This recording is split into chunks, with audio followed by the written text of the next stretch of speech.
之前咧有報道話你咧一路都唔肯去錄音室度錄音喎，直至到唱片公司咧話肯將呢個 Freddie Mercury 嘅鋼琴運到去錄音室，你先肯錄啫喎，有冇件咁嘅事咧？ So this was a story in the British newspapers, and it basically said that I refused to record until the record company shipped in Freddie Mercury's piano that's valued at insurance for £1 million. That's complete nonsense. I never asked for that. I happened to be recording in a studio in London where Freddie had recorded on the same piano, but I didn't ask for it. And they'd also said something like, I was quoted to say that I felt the spirit of Freddie go through my fingers or something. It's rubbish! Oh my god, imagine if I was like that. I would shoot myself if I was that kind of human being. Mika 先生，Mika 係呢邊唔該。咁 Live Interpretion 裡面嘅歌嘅題目咧，俾人話好似好怪咁喎，唔知你自己又點睇咧？ Mostly from reality. That's where things are most interesting. People always say, because I've got songs on the album that talk about fat women going to a nightclub, and I've got other songs that talk about a man who's married to his wife, and he's got kids, and then he runs off with another guy, and then runs off to Mexico and has a nervous breakdown.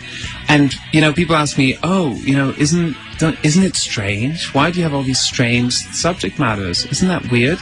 And I'm like, my instinctive response is just that's not true, actually. Perfection and Hollywood marketable perfection and hip-hop materialistic superficialities, those things are strange because I don't see any of that in real life. I don't see you look like that. I don't look like that. I look terrible, but I look real. And those are the things that are interesting.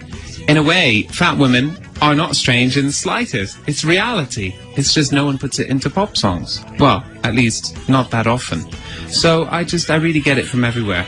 Mika 係麻煩呢邊下，係唔該。可唔可以介紹下你嘅歌 Happy Ending 啊？ I wanted Happy Ending to be as big as possible. This is the way you left me. I'm not pretending. I think that was one of the joys of having a big record label backing me, but the freedom as well, to do whatever I wanted. I got the same string orchestra that played on E.T.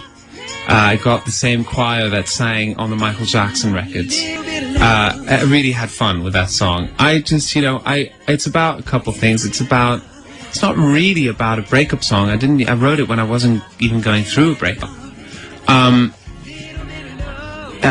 It's really strange because every day that I was driving to the studio in Los Angeles, I would take back roads and we'd come across the most staggering number of homeless people that I've ever seen on one street, and it really hit me hard, and it was just a bit disconcerting to see all those people and to think of the lives that all these people may have had before and the lives that they were living now and just how they got there and how they would ever get out of it, and some of them will and some of them won't.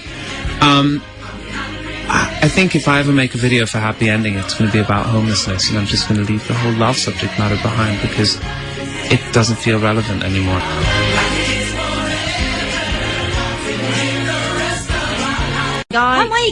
Billy Brown 呢一首歌呢 Billy Brown tells the story of a man who's married with, a perfectly average wife and kids and a nice dog, and then he ends up having an affair with another man and then runs away and has a nervous breakdown in Mexico and leaves them all behind.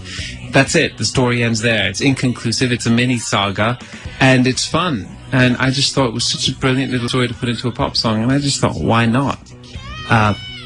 That's the joy of pop. You can tell any kind of story, and it's almost become a little bit of an anthem. An anthem for what? I don't know. Is it, an anthem for promiscuity? No, because kids love it. I think kids like the character of Billy Brown. But it's fun. I certainly don't limit myself as far as subject matter is concerned. Oh, Billy Brown had lived an ordinary life. Interpretation 呢一首歌又係講乜嘢嘅咧 My interpretation is a bit of a classic breakup song. I co-wrote it with a female. I don't know why I said female. It makes it sound like I'm in the army. This female songwriter that I work with in the States, and she had been through a breakup, and I had come up with this line that was just like, what about it's all my interpretation, it doesn't really matter. And I had this whole kind of almost Beatlesque Proclaimers kind of thing. So if you listen to the second verse, it's a typical example of a woman's take on a breakup. I mean, I have to hand it to her. She had a lot to do with that second verse. And let me just it goes, if half of what you said is true and half of what I didn't do could be different, would it make it better? No, because the only way is down. I mean, who could think that up in terms of as relationship words? That's just pure woman. And guys certainly don't think that complicatedly. Anyway, so that's what Happy Ending is about. And you always need a good little breakup song on a record. You talk about life and talk about death and everything between, like it's nothing.